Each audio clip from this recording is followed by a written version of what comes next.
দুইটা চিতাবাঘ একটা হরিণ শিকার করে ডালের উপরে উঠে নিয়ে চলে গেছে। আর ওখানে মজা করে খাচ্ছে, আর নিচে একজন সুযোগ সন্ধানী হায়না বসে আছে অপেক্ষায়। তারা যদি একটু 19-20 করে হরিণটা কিন্তু নিচে পড়ে যাবে আর সে নিয়ে দৌড় দিবে। তো ঘটনা কিন্তু সেটাই হলো। হরিণটি নিচে পড়ে গেল আর হায়নাটি নিয়ে দৌড় দিয়ে পালায়ে গেল। বাঘ আর হায়নার লড়াই দেখবো নাকি, সেটাই দেখার অপেক্ষায় আছি। তো একটা চিতাবাঘ বসে আছে আর একটা হায়না আইতেছে, আসলে তারা কি মারামারি লাগবে? চিতাবাঘের শক্তিও কিন্তু কম না, হায়নার শক্তিও কিন্তু কম না, কিন্তু দেখলাম হায়নাটি কিন্তু সাইড কেটে চলে গেল।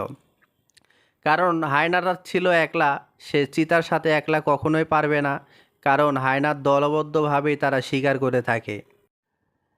একতাই যে বল, তা এই ভিডিও দেখলেই বোঝা যায়। একটা সিংহ একটি হায়নাকে ধরছিল, আর হায়নার পুরা দল এসে সিংহটাকে ধরার ফলে সিংহটা কিন্তু বাধ্য হলো হায়নাটিকে ছেড়ে দেওয়ার জন্য। সেজন্যই বলে একতাই বল।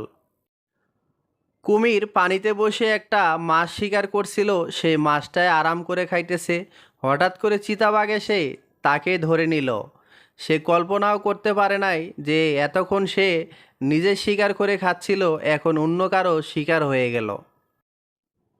কথায় আছে না, বানরের সাথে কেউ পারে না। তো দেখুন, আসলেই এই জন্যেই বানর বলে।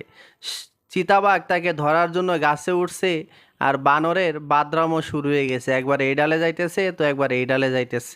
তো তার সাথে কি চিতাবাঘ জীবনে পারবে? বাদরের সাথে কিন্তু এত সহজে কোনো বাঘই পারে না। জিরাফের বাচ্চাকে একা পায়ে সিংহটি খেয়ে নিতেছিল, তখনই সে মা জিরাফটি চলে আসে, দেখে তার বাচ্চাকে সিংহ খেয়ে নিচ্ছে। সে দেখেই তো রেগে মেগে সিংহকে মারা শুরু করে দিল। এখন সিংহটা দেখুন কি অবস্থা হয়। আসলে মারা এমনই হয়, নিজের জীবন কুরবানি করে হলেও সন্তানকে বাঁচানোর চেষ্টা করে। ভিডিওটি একটু ভালো করে লক্ষ্য করে দেখুন তো, আসলে ওটা কী জিনিস মাটির নিচে ঢুকে গেল।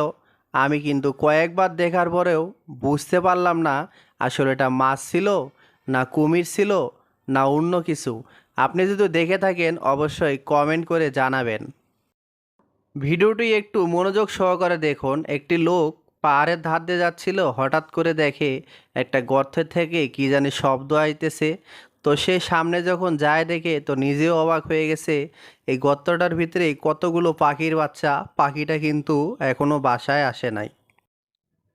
প্রাচীন যুগে এই পদ্ধতিতে আগে অনেক মাছ ধরতো, এখনও কিন্তু সেই পদ্ধতি অনেকেই কিন্তু ব্যবহার করে অনেক মাছ ধরে। দেখুন, নদীর থেকে সেই ডালপালা দিয়া যে ঝাঁকা ফেলাই দিছিল সেটাকে সবাই মিলে টেনে তুললো। তারপরে দেখুন কত মাছ নিচ দিয়ে বাইরে হয়ে যাইতেছে। এইভাবে কিন্তু অনেক মাছ আমি আগে ধরছি। এমন দৃশ্য বাংলাদেশে দেখা অসম্ভব। এটা বিদেশে হলে মানা যায়, কারণ বাংলাদেশে এত মাছ এত কম পানিতে আমি মনে হয় ছোটোর থেকে এখন পর্যন্ত কোনো দিন দেখি নাই। আপনি কি দেখছেন? আগে যখন ব্যাংক ছিল না, আগের মানুষেরা এভাবে কলসে ভরে সোনা দায়না টাকা পয়সা সব কিন্তু মাটির নিচে পুঁতে রাখতো। তো সেই লোকগুলা হয়তো আর বেঁচে নেই, এখন এসে সেগুলো বাইরেতেছে। অনেক জায়গায় মাঝে মধ্যে এরকম খুঁড়ে পাওয়া যায়, অনেক মূল্যবান জিনিসও কিন্তু পাওয়া যায়। কি চমৎকার একটা দৃশ্য! ছোট্ট একটা গাছের ভিতরে কত সুন্দর একটা পাখি বাসা বেঁধেছে, আর লোকগুলো পাখির বাসাটাকেও ভাঙেও না। তার ভিতরে আবার পাখিটি বাচ্চা উঠাইছে, দেখে খুবই ভালো লাগলো। দেখুন বন্ধুরা, আগে রাবার গাছ থেকে আটা বাইরিত, এখন কাঁঠাল গাছের আটা দিয়েও নাকি রাবার বানানো যাইতেছে। আসলেই কি সত্য? পাহাড়ে অনেক ধরনের পাখি আছে যারা গাছের ডালে বাসা না বেঁধে তারা মাটির নিচে গর্ত করেও কিন্তু তারা বাসা বানায় থাকে। এই যে দেখুন কত সুন্দর একটা গর্ত করে পাখিটি বাসা বানাইছে, তার ভিতরে বাচ্চা উঠাইছে, মার্শাল্লাহ। আমি প্রথমে দেখে ভাবছি জলহস্তির পিছে পিছে হয়তো একটা ইঁদুর উঠে যাইতেছে। তো পরে ভালো করে লক্ষ্য করে দেখলাম ওটা একটা জলহস্তির বাচ্চা। এত বড় একটা প্রাণীর এতটুক বাচ্চা আসলে আমি কল্পনাও করতে পারি নাই। সে এতটুক থেকে একদিন এত বড় একটা জলহস্তী হয়ে যাবে, এটাই বাস্তব। দিন শেষে সকলেই চায় একটু শান্তিতে ঘুমাইতে, তো সেই জন্য ওই পাখিটি দেখো নরম নরম ঘাসপালা নিয়ে তার বাসার দিকে উড়াল দিয়ে চলে যাইতেছে। সে বাসায় দিয়ে এগুলো এখন রাইতে আরাম করে ঘুমাবে। তো সকলেই কিন্তু আরাম চায়।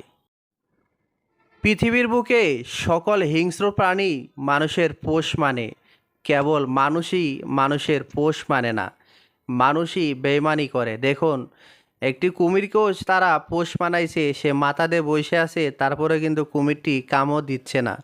তো কতটা বিশ্বাসী একজন প্রাণী হয়ে গেছে।